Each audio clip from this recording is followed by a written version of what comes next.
Welcome. A very warm greetings to you all.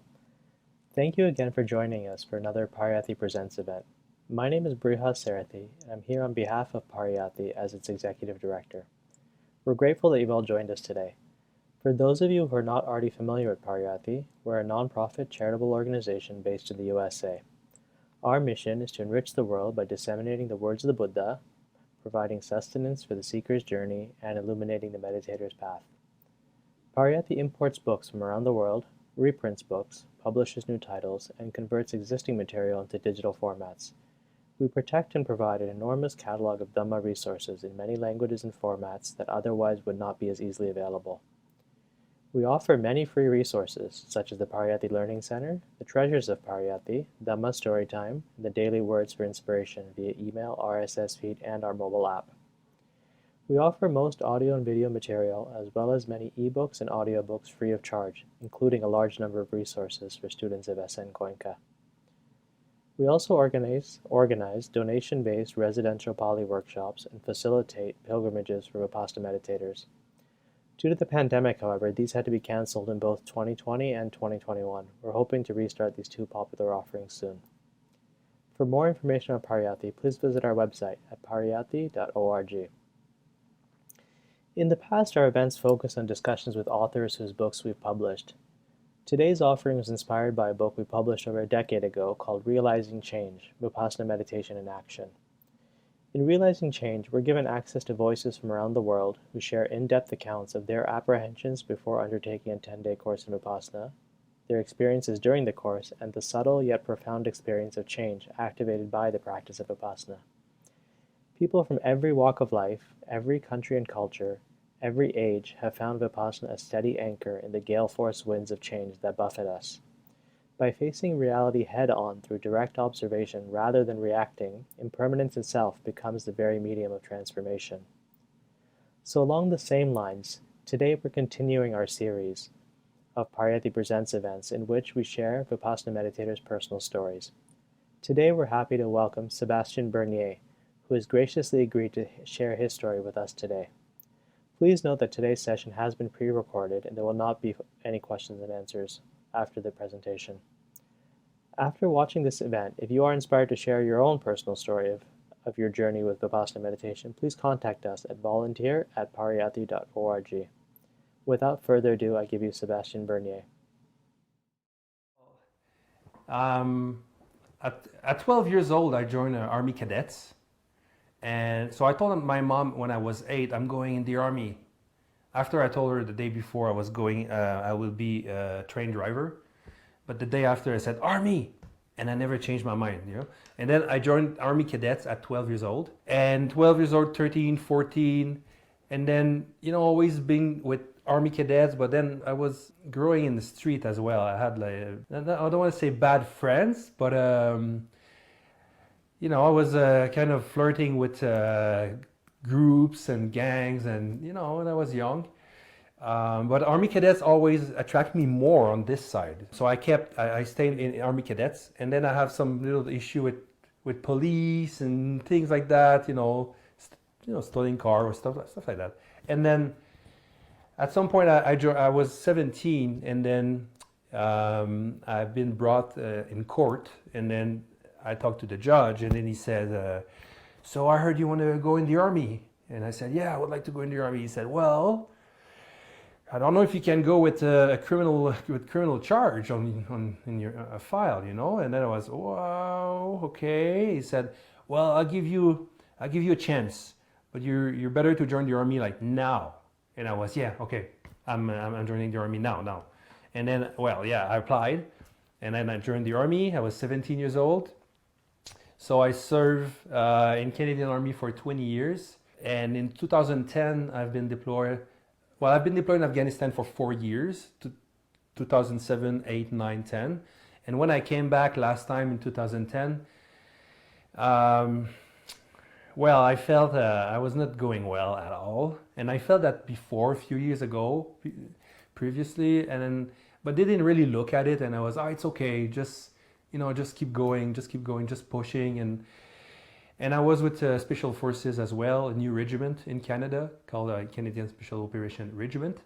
And And I was like, I was so proud, proud to be part of them and going to Afghanistan, have, big guns and stuff, right? So, in 2010, when I came back, I had like 60 days off.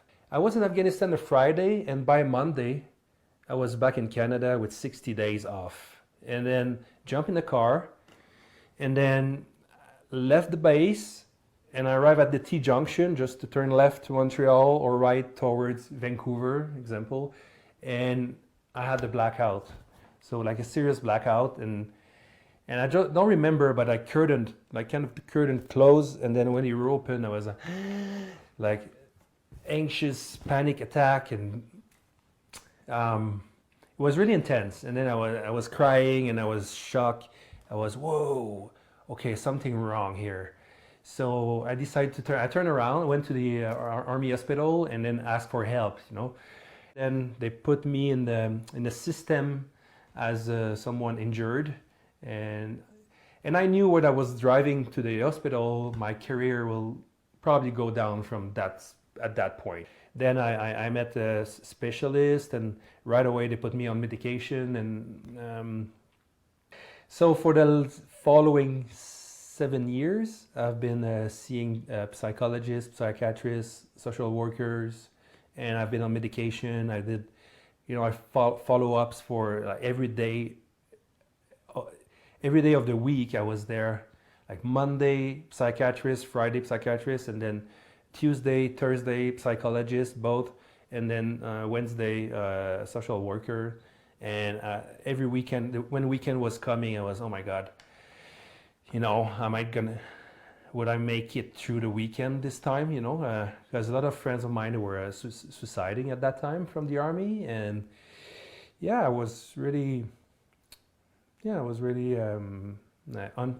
unsecure about what's next for me, at that stage. And I had also a lot of physically pain, so mental pain. But the meds help, and I had good support from professionals. So I made it through.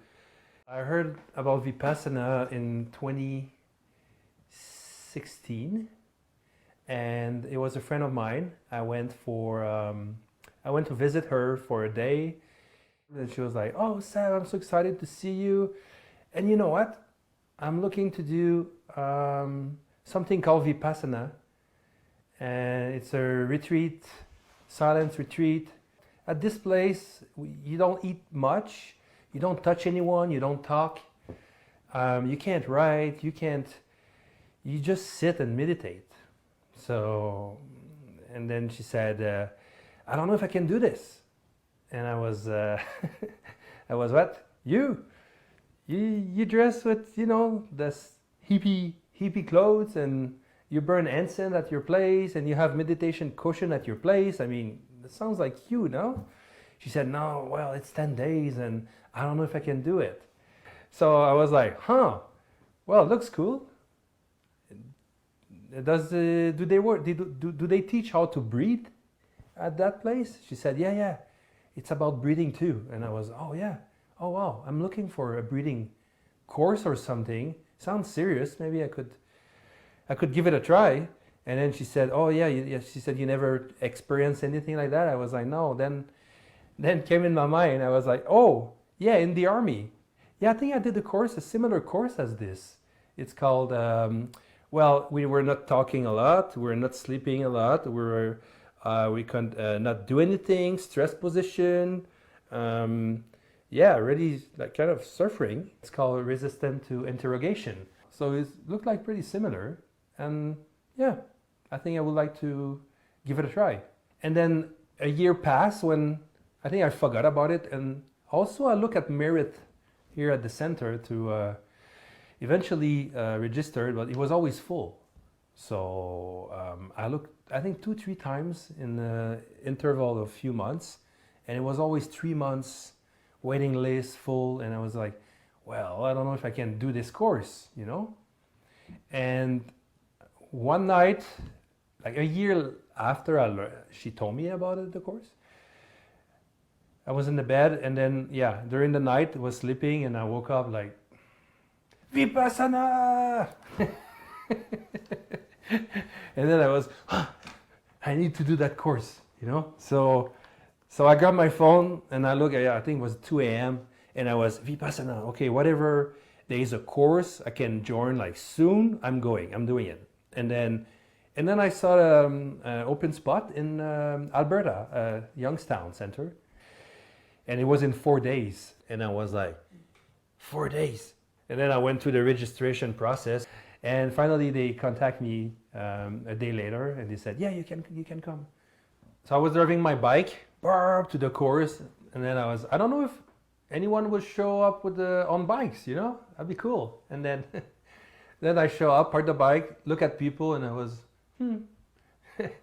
they look different than the usual people I'm hanging with. People with tattoos, 6 feet, big guy, beards, chewing tobacco. When I show up, I don't know, people look like super sweet, kind of, hello, I was like, hey, cool, people dressed as what back then I was looking at hippies, and I was, oh yeah, cool. Not really me.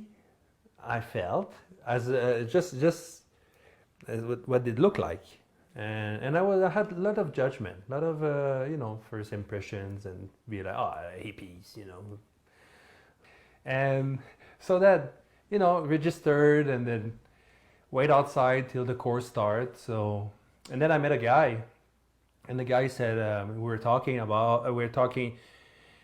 just chatting, and then he said, oh, it's my second time. And we were a group of, I don't know, 4 or 5 person together. And I was like, whoa, your second time. And then it was, well, what happened the first time? Didn't pass the course, or, and then I was like, ha, ha, ha, I thought it was funny.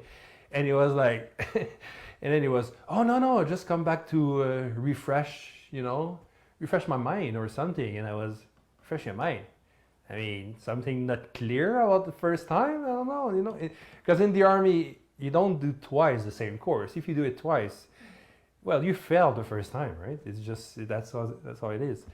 And then I was like 2 times. I'm here 1 time. I'm just gonna take what I need to, and then, then I'm gonna apply it. Piece of cake, right? Day 0, at night, I saw people like using cushions and stuff, and I was, it's okay, I need just this, it's all good. So I sat and I was like, yeah, kind of ego, I'm gonna show them what an army guy can do. And then so I sat and I was, comfy, okay. And like after 2 minutes I was like, it's okay, just, just need to move a little bit, it's okay. And then another 2 minutes, I was like, yeah, just need some stretch a little bit. And then, yeah, so by an hour, I think I was like lying on my side and be like, it's okay, just, I have some back problem, right? Army guy, so it's okay, right? And and then, well, that was the start of the journey. It's been like that has been like that for 6 days then, where I was bringing cushions and try to fit better, and then just be comfortable for at least 5 minutes. And I was like, man, it's so hard. And then I have a backrest, and I begged for a chair, and then he was like, well, I don't know if you need a chair. And then I was like, I don't need a chair, I mentioned a chair, but I'm okay. So then I went back on my little place, and I was like, damn, I'm gonna do that. Then one day I came back to my place, and then I was looking. I was like, all my cushions looked like I had kind of a throne, like a king seats, and I was, why do I have so much cushions compared to others? They don't have as much as I have. Whoa! And then I was kind of, it's because my back, so that's why. It's not because, not because I'm weaker or anything, right? So, so that day I was like, well, I need to take off some cushions and tied it up, because the guy in front of me, he was like sitting like back straight, and oh, he's not moving for an hour. And I was looking at him, how do we do that? And then that day I was kind of looking at him And then I realized that was the guy who sat, it was his second time coming at the course, and I was like, that guy, no way, he's sitting, so because it's his second time, right? My first time, I don't know. So yeah, then I tried to tidy it up, and and so I took some cushions and I put them back in on the shelf, right? And then I was pushing hard to stay like strong and with the pain, and I did that. And then on the first 3 days of Anapana, I went kind of through my life from the age of like 12 to something like 30, 35, and then let's say the following 3 days, I went back, totally back from age like 0 to 12, and I realized a lot of stuff, pain. I wasn't, people always said, "Oh, Sebi's a good guy," but I was not great. I was just like funny and laughing, but I was not hanging with anyone. I had no friends. I could do anything. Like I could punch someone just for fun, and having fun of punching him and pushing him on the ground, and just I had no no compassion, no nothing. I was like no empathy for people actually. But I grew up with two other brothers, and it's been quite rough between us. And I always learned to take things, food, before they take it. So you always be like, bro, it always been I'm taking it or they taking it. So I learned like that. So everywhere I was going, I was always trying to take stuff to hold things for me, and it became obsessive with time. But it was like that with friends, and yeah. So and then the last 3 days of Vipassana, I went through 35 to 37. Let's say the past 3 years of this time, roughly. And then day six, I had that moment where it was in the morning, right after the instructions, and I was sitting, and then suddenly I had a teardrops in my eyes, and then I was like, oh no, I hope no one can see me, and then a second one, and then a third, and then a fourth, then I was like, oh, and then I put my hoodie, and then I was like, whoa, and then my breath changed, and then started like crying, and then I was like, oh no, they will know I'm crying. That's crazy. And then I was like, and at some point I just stand up and I left. I quit the Dhamma hall, went outside, and then I really explode. I cried. And then I was like, and I didn't know why really, because the manager came at that moment, and he was like, "Are you okay?" And then I was like, "Yeah," kind of like this, but and it lasts, I don't know, 20 minutes, and then suddenly it stopped, and then I felt like, "Oh, it's done." Okay, and then I was looking around. Whoa. It was so green, so blue. The sky was so blue. And then I was, oh my God, I feel so light. Whoa. And then it was just insane to me to feel like that. Probably one of the first time of my life feeling like, wow. And then I laughed, and then I was, well, I feel ready. Let's go back to on the mat. Then I sat, and then I was like, whoa, I'm strong now. No, that's good. No one saw me crying except the manager, so it's okay. And then day 6 was like so strong. Day 7 strong. But then I could not really sleep at night, And then day 8 in the morning, I woke up, and I didn't sleep at all. So, and I was kind of disturbed a little bit, really tired and exhausted, right? And then I sat in the morning after the instruction, and again another teardrops, and then another one. I was like, oh not now, not again. And then I was like looking right and left. No one was looking at me, everyone was sitting, suffering, right? So I was like, oh my God, it's coming back. So before it started, just put the hoodie back, and then I stand and walk outside, and then I cried like crazy. And then even this time I was like kind of puking, but just air. And I was choking, and I was like crying, choking. And then the manager came back, and then I saw him coming, and I was, oh my God, it's a déjà vu. And then I was like, hey, it's okay. And then he was looking at me, and I was like,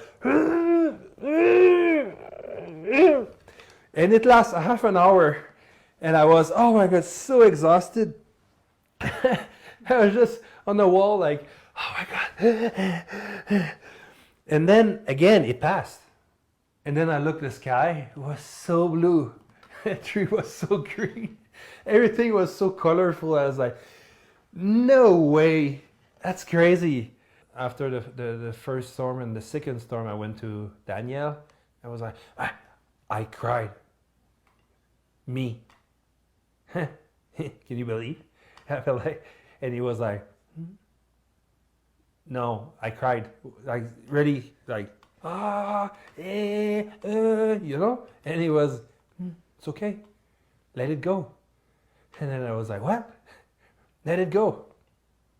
That's it. Okay. Then I left, and I was walking outside. Let it go. Let it go. Of course, let it go. I could not. I was, what type of, what? You're a teacher, you're telling me let it go? Let it go. And then I was talking to myself for half an hour. Let it go. Of course I let it go. And the second time I went back, and then I was, I was like, this time was worse, even worse than the first time. Me. And he was looking at me. Let it go. Yeah. And then he told me that the first time, come on, come up with something new, right? I'm telling you something new. Come on, tell me something new. And then he was like, it's okay, let it go. I was like, yeah. And then I left, and I was like, that's the only thing he can tell me, let it go. And then I was walking, and then let it go. And then I was, I feel quite good. Let it go. And and then during that day, day 8, I was just thinking about, I don't know anyone here. So maybe they're making like an experience on me or something. And then, I don't know, I was really tired. So then I was like looking at everyone and tried to see something wrong. Like maybe there's mics or camera everywhere, and then they're just watching me. And it was really weird. I was really feeling like sensations so much, and walking and be like, I was so like, something's going on here, I'm sure. And at night I was in the bed of day 8 at night, and then I remember I could not sleep, and I was, man, all the discourse, what Goenka say, it's about me. He's always talking about me. He knows things. Then one night I sat in the bed, and then he said, oh no, you better to lay down. And then, how come you know that? How come you know I sat in the bed? And then I was like, huh. And then I thought, I said, oh, they might have like mics, like mic under somewhere that they listen at me. And then I was, no, I'm not talking at all. It doesn't make sense. Camera. And then I look. Well, my background is army, and in Afghanistan we could tape or record the conversation from even a phone was off, like closed phone, and we could understand what they were saying. So, and those drones and things. So to me, it was like kind of just they're spying me. So, and then the only thing in the room I could see a camera could be installed was in the smoke detector. So, and then I was looking at that smoke detector right on top of my bed, and I was like, that smoke detector, for sure there's something there. And then I could see a light, right? There's like a little green light, and they're recording. They're They're recording me.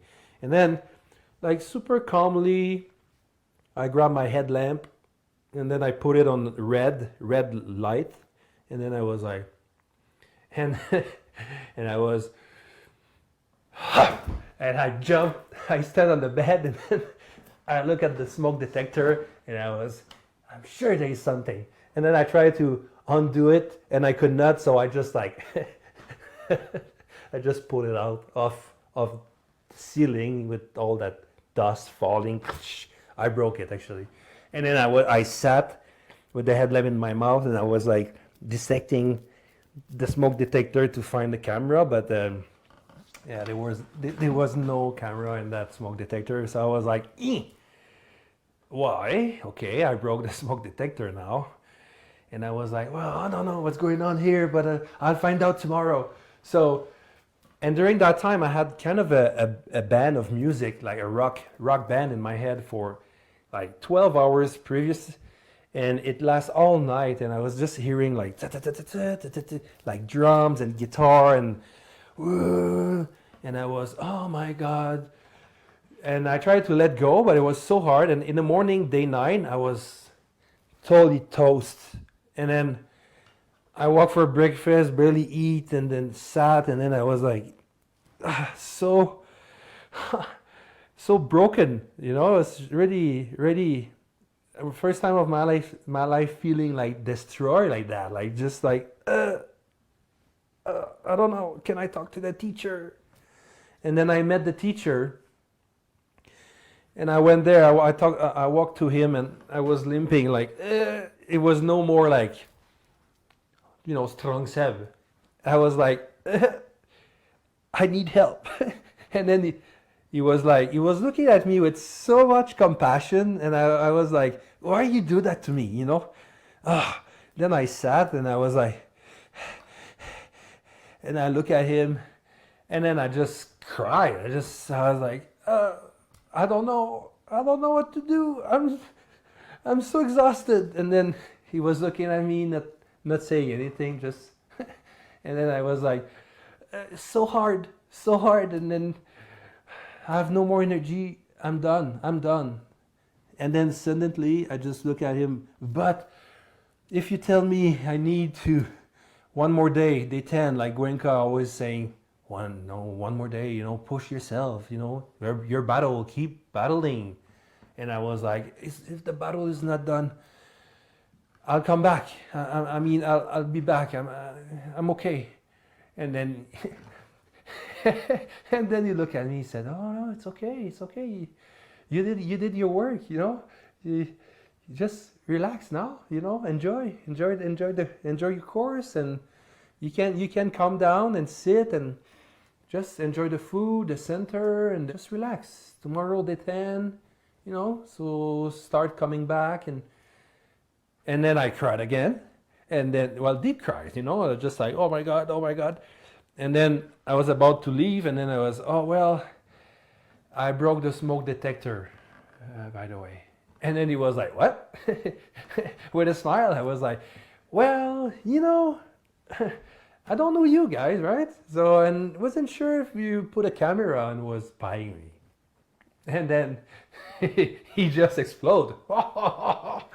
Us watching you? Oh no. And then I was like, well, okay, now I know. But I didn't know yesterday. Last night I wasn't sure. So and then I laugh and I stand, I walk, and then I was like, I feel so light. And then I walk outside and I was almost dancing. I was like, oh my God, it's like if I drop a pack of 200 pounds out of my shoulder, right? And I was like, oh my God, wow, I'm alive. And then I felt so released. So yeah, Seb 2.0, like new version, like just whoa. And then day 10, and then when I left at day 11, I was like, oh my God, it's a new life. I have a new life here. It's like, wow. I reset the last part and start a new one. So I went back home and I was like, you know, when Gwenka mentioned I need to sit 2 hours a day, I was like, what? What is he talking about? I have a life. I mean, 2 hours a day. No way. I was like, maybe 15 minutes. So then I went back with, you know what? I'm going to try to do 15 minutes. That sounds good. 15 minutes.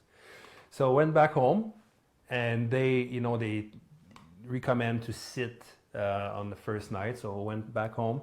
Anyway, I sat 15 minutes, and I was, it's okay, I can do it. And after my sit, I was like, maybe a beer would be good. And then I cracked a beer, and then I was like, oh yeah, maybe a joint would be good. With the beer, joint goes together. So I smoked a doobie, and then I never sat again for a year.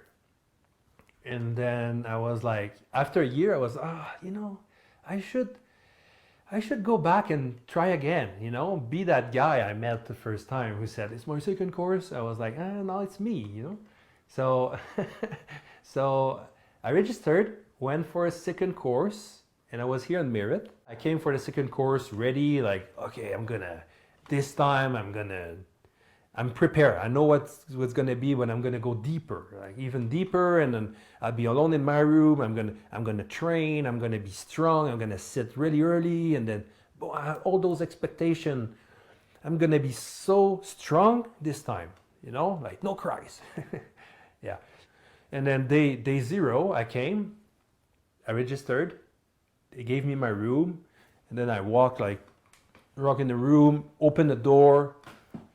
Saw a guy sitting on his bed. He looked at me, hello, like that, with the head shaking, and then the hair just moving, and I was like, what? And then I pushed the door, and then look further in the room was a second bed, and I was like, yeah, I guess that's mine. And then I was like, I look at him again, and he was like, so happy. And I was like, what are you happy for? And then I slammed the door and I left. And I was so agitated, so irritated to see someone in my room. Because the first time I had my private room, right? So I was expecting this. Then went to registration. Went to the guy and say, oh, sorry, I think, kind of something wrong. Someone is in my room. Do you have another room, like single room, like private room? And then he looked at the room and said, oh, you're in room 7? No, it's 2 beds. And then I was like, yeah, okay, but there's someone. He said, yeah, you share the room with Kofi. And I was like, what? Kofi. Oh, the guy. And then I was, okay, can I have my private room? Because I'm really serious, I'm here to work seriously, right? And I don't think that guy really looks serious.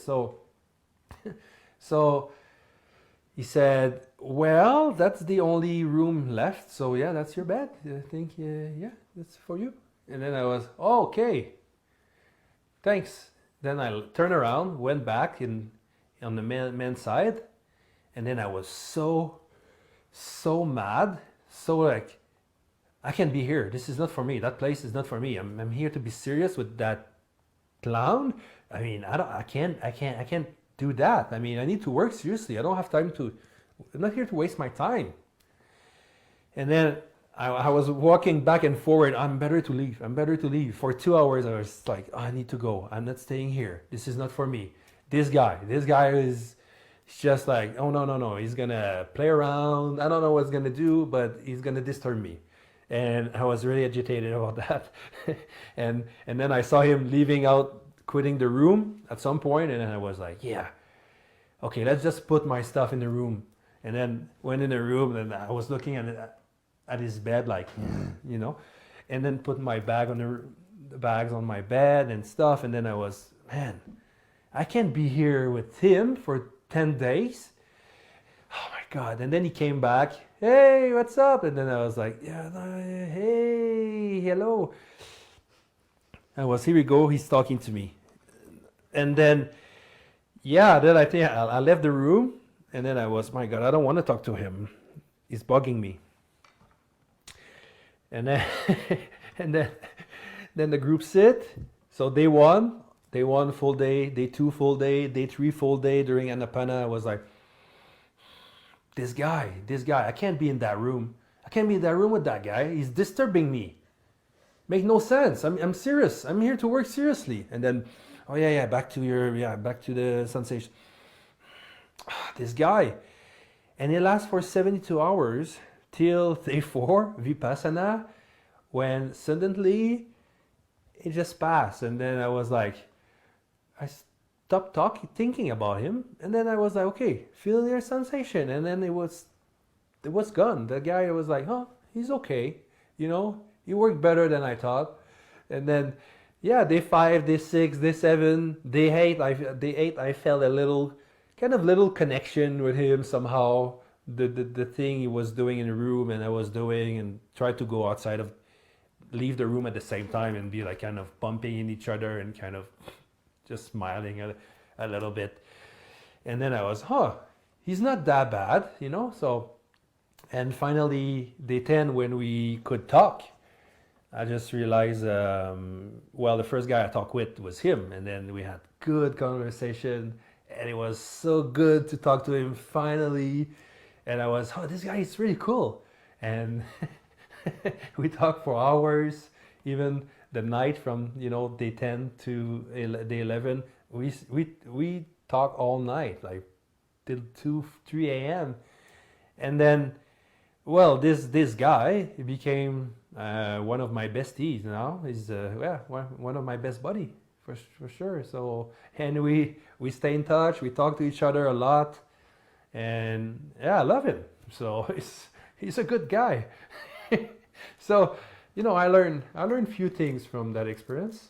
Well, afterwards, I realized I was I was expecting challenge, expecting to be really hard, but I was expecting to go deeper in me in the same way I was doing the first time. Things coming up and which I realized the real thing was straight at the beginning with that guy. It was totally not that guy. It was about me, but thinking to quit the course for 3 days, just to leave the course for 3 days in a row, every hour, waking up at night, that guy. And then I was terrible. I was so hard. And the first time I never thought to leave the course. To me, it was clear I was staying for 10 days. But the second time, after the first 30 minutes, I was like, I'm leaving. I realized afterwards, whoa, that was the challenge. That was my challenge. I was attached to everything. Attached to my room, attached to my previous experience, attached to want to be serious. I don't want to be disturbed, and all my expectation, which there has no meaning at some point. And I could not get over it for 72 hours, and I was so angry, So and then I let go, and then I realized, whoa. So it served me afterwards. It served me because I realized, dude, you have to let go. This is life. Don't stop, But it was a hard lesson for 72 hours. I never get attached like that on something for 72 hours in my life. Last summer, 2021, I went back to Montreal. And before I went back, on my emails, I remember I kept the email of one of my psychologists, as I saw many different therapists, but that psychologist, she followed me from 2012 to 2016. Yeah. So for like roughly 5 years, I've been with her. And when I went in her office the first time, I could not speak up. I just sat, and my eyes were, I was kind of blindfold, could not say anything. And I was like, another one, I'm seeing another psychologist. I need to tell my story again. And I was like, kind of like why I'm doing this, but I have no choice, right? It was Army was sending me there. So then we start talking, and then I was so broken inside. I was in pieces, like million of pieces. And then first time it took a few sessions before I even say a word. I was just sitting, and I was blackout. It was really hard. Well, she was really special, and really calm and super really kind with me, and she really helped me, through the process. And at some point I opened up, and I was always like, so angry about a lot of stuff, the past, army, everything. I was angry about everything. And then, but she helped me. She was calm, and then she listened something, and she listened at me, gave me compassion. It was the first time of my life having compassion, receiving compassion from someone really. And I was like, why is she doing this, And she rebuilt my confidence somehow, and then we worked really hard to get back on my feet, and yeah, it lasts 5 years. And after a few years, she was like, Seb, look back where you come from. You're getting better now. And I don't feel I'm getting better. It's been 2 years, then it's been 3 years, it's been 4 years, and then it's been 5 years.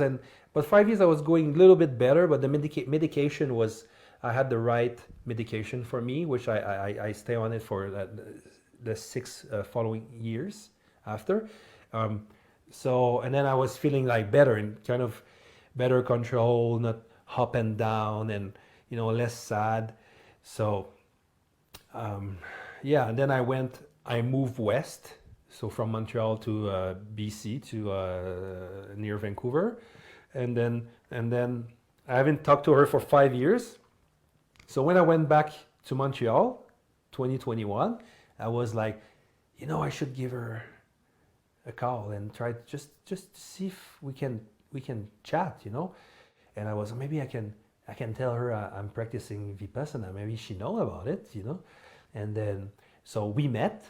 We met. So when I walk in a cafe, she was sitting back to the wall, and then she said, Seb, do you want to switch place with me? And I was like, switching place with you? What do you mean? She said, you want to have your back to the wall instead, to see people who's coming in a cafe? Because I used to be hyper vigilant, and like really, like on a scale of 10, I was probably 11. And then I was like, my back to the wall for people.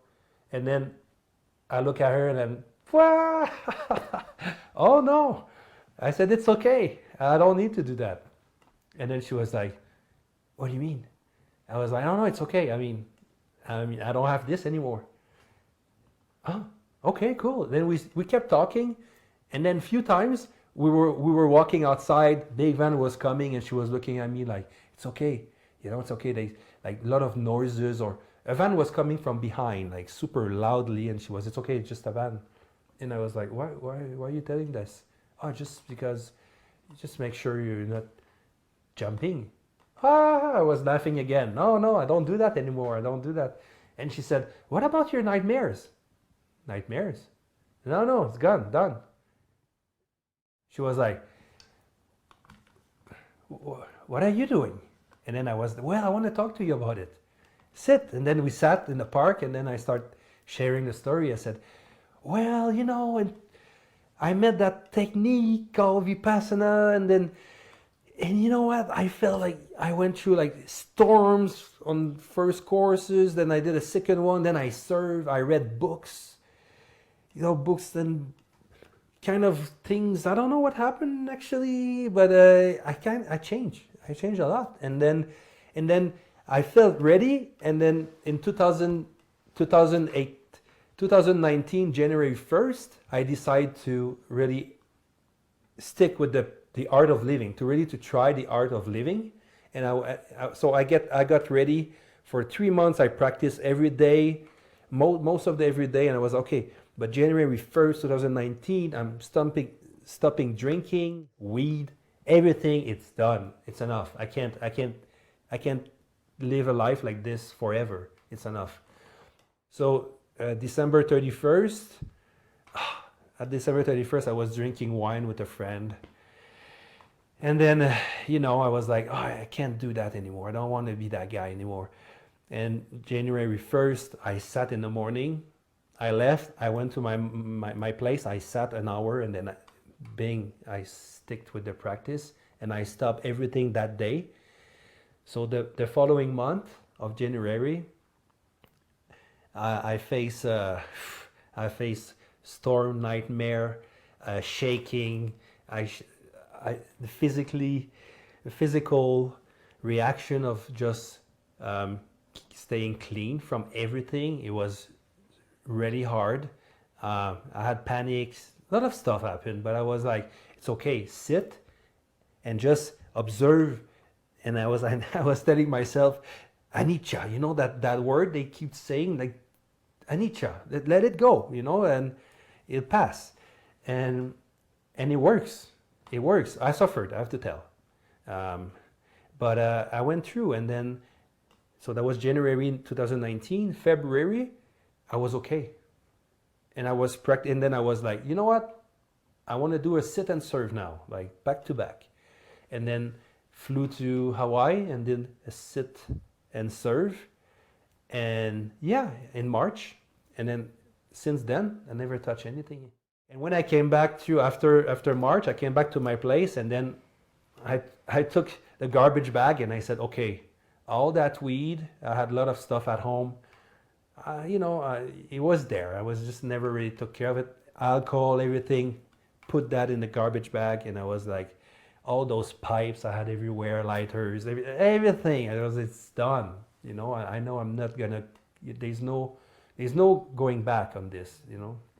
So when I told her that story, she looked at me and she was crying. She was just, it's insane. And she said, well, how it's possible, and yeah.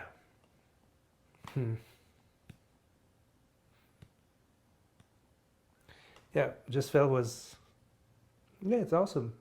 It's feel good. Yeah. And now it's been, what, 3 years and a half of practicing. And yeah. Yeah, there's no way back for me. That's what it is. It works. So yeah, and even a few times I was seeing my friends drinking and partying and girls and this and that, and I had my Sheila tight, and I was like, well, and I was looking at them, and I had a second thought, just like, what if I go back on this? And then I was, no way, I can't, it's just not me.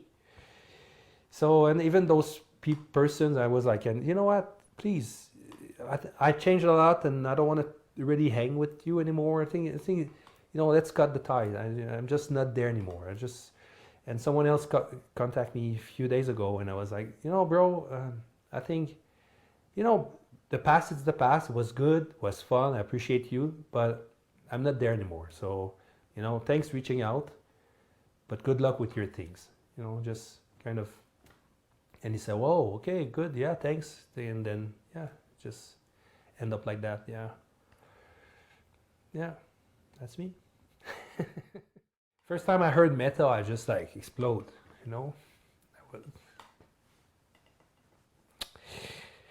Yeah.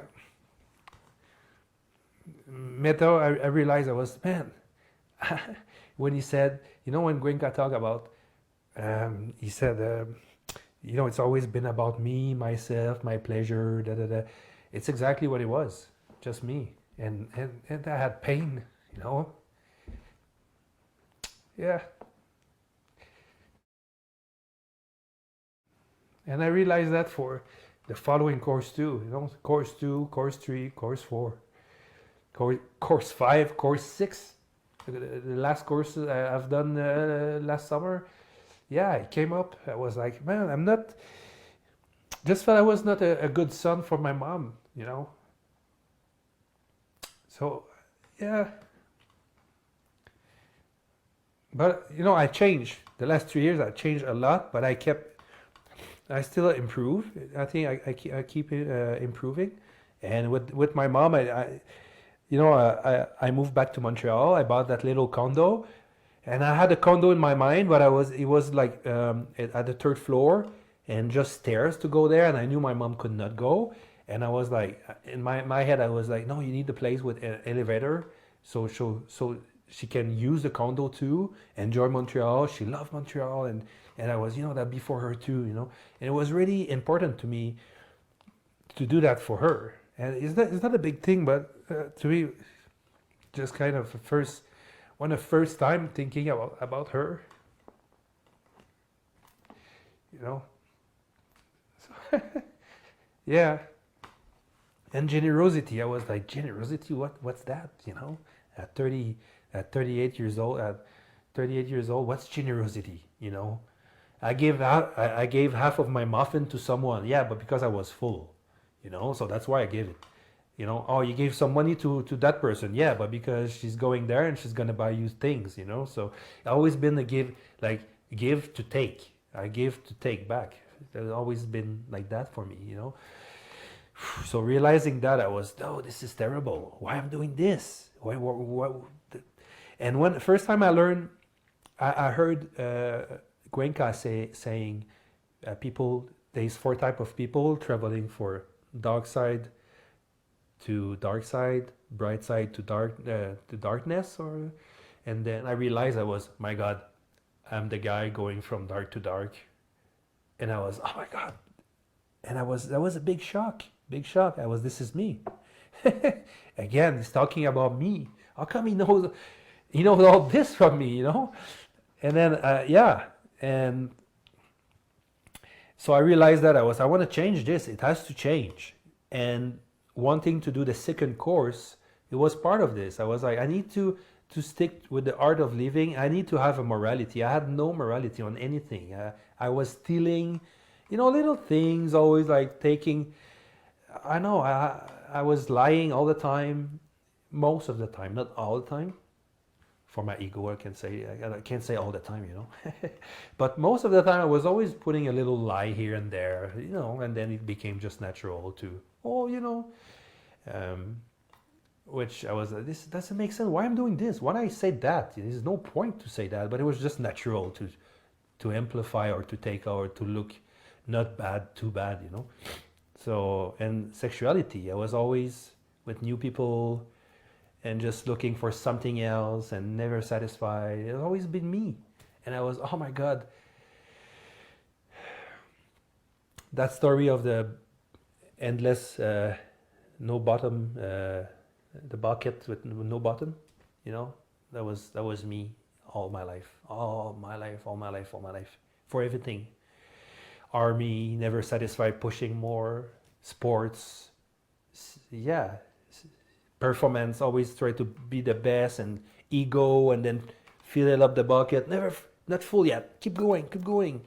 And I did that with mountains, climbing 3,000 meter peak, 4,000, 5,000, 6,000, and never satisfied. And during the time I'm doing it, I'm thinking about the next one. And it was the same thing sexually. I was with one partner one night, and during we're together, I was thinking about someone else, or going at this place to try to find someone else. Always, just the same pattern for everything. That thing.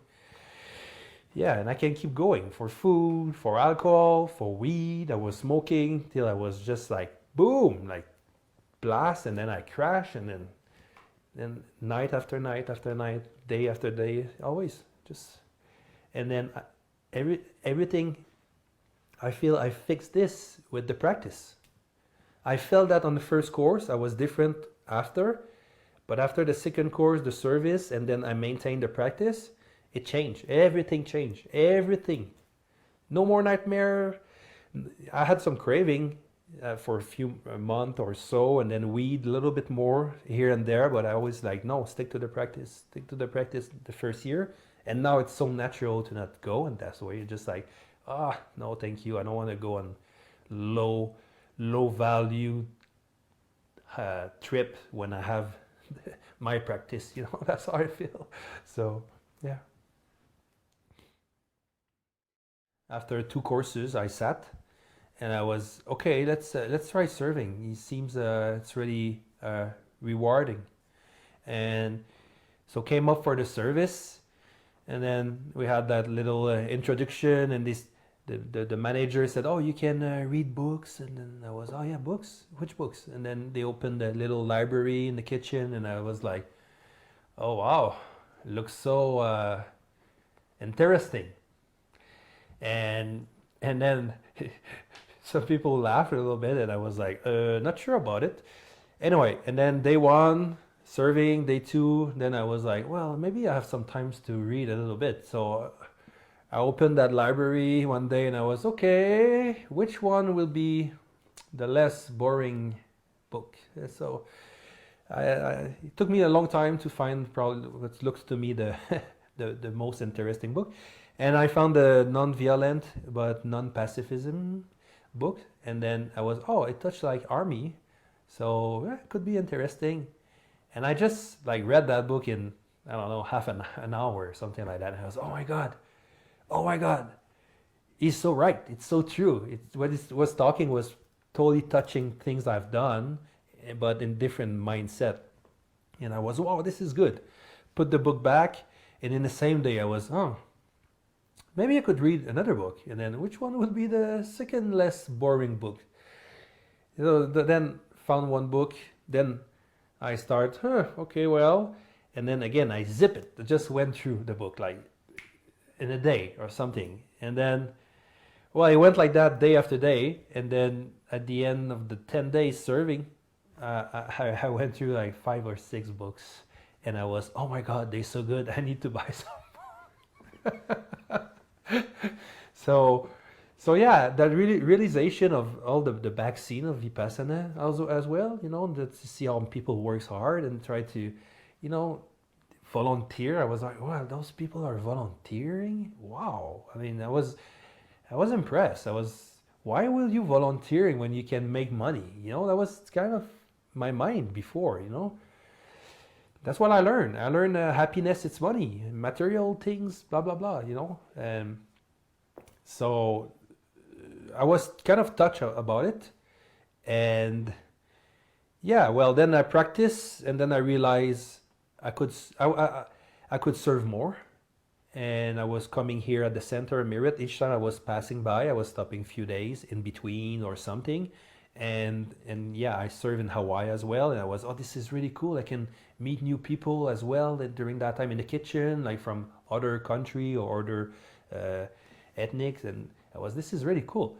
And I went to India as well, and I served there, and pagoda, Tamagiri, and this is really powerful. So I was like, well, I want to serve more. And then I thought about the management team, and I came here for a few months last year, to 2021, and then I was, it would be great to be part of the management team in the winter. So this winter, my buddy contact me and send me the days I could work as a ski guide. And then I was looking at those days, like I signed up for 30 days roughly. I sent him the paper back. I said, okay, I'm up for 30 days. And after I sent that to him, all those sensations were telling me, dude, what are you doing? And then I was my head was telling me, yeah, you need to guide. You need to, to train and be ready for winter, blah, blah, blah. And inside, it was telling me the opposite. So I battled for a week, and then I was, you know what, I'm not guiding. So I called him. I said, well, sorry, bro. The season was starting in 3 months anyway, so we had time to cancel. And I said, well, I'm sorry, I'm bailing out. I'm not in this winter. And then right away I contact someone from the management here, and I asked, do you need someone for a few months? And what came up was a caretaker position. And I said, well, sign me in. I'm going to come. And then I told a friend, I said, well, I'm not coming this winter. And he was like, what are you going to do? Well, I'm going to the meditation center as part of the team, management team. And then I felt so released about it, and it was like, well, okay, are you gonna come at least part of it, or blah, blah, blah? And then I was like, no, I was like, no, and at the end it was like clearly no, I'm not doing any skiing this season, I'll be here. And now it's been 3 months. Tomorrow will be, in 2 days will be 3 months, 90 days, and yeah, that was a good choice. That was definitely my call, for sure. About center management, I find it's been really challenging. It's challenging to try to put still others before me. For a short period of time, it's easier for me. I trained for the last 3 years, roughly. But like 90 days and try, it's always, it's a daily thing. And I try to not put up my ego, try to dissolve it. And it comes, all those things comes. Comes some storm, and sometimes I want to have some time off, but I don't tell anyone. And then I got like 5 calls during that time, and I'm just like, really? And then it's challenging for me to deal with that. And then I'm just like, well, service, but with the practice, it all comes together. It's just like, hey, it's okay, let it go. Observe your things and sensation and let it go. And then I help, and I'm happy to help. I'm just like, well, it's great, I'm helping, I'm part of it. And then when students come for a course, well, there is satisfaction. I feel grateful of seeing people coming, but also when they leave, especially when they leave, right? After 10 days, their eyes are sparkling and just like, wow. Their eyes are just full of stars and just like, wow. And I had this with the ski guide. Each day people come, they put a lot of money to come, and they just like, we bring them in like insane place to ski, powder, trees, beautiful, for sure it is. And people every day, they come at the end of the day to me and thank you, they're happy, best day of my life. But here after 10 days, people come to me in a similar way, but telling me this is their deepest life experience, and they just like, whoa, and some tears, they cry, and they just want to share with you that how benefits it has been for them, and what the team we do. And yeah, and then people comes to you at the middle of the day, and they just like, it's a wham of, here's my thank you to you. It's come from deep inside of them, which the ski thing, it's great, but it comes from a nice day, a great day, of course, but it's more, it's surface compared to, like, feels its roots from all that 10 days. And yeah, I love it. It's good. I might be attached to it a little bit, which is okay. Thank you so much, Sébastian, for joining us today. That was a very inspiring story, and I'm sure many will be inspired by it. On behalf of Pariyatti, I'd like to thank you all for attending this event. As a small resource-limited nonprofit organization, we rely on volunteers to help us wherever possible. And today's event would not have been possible without the generous support of both Tina Sabla and Chandragupta. So thanks again for your help. It is much appreciated, as always. If you have a story that you wish to share about your personal journey with Vipassana meditation, please contact us at volunteer@pariyatti.org. Thank you.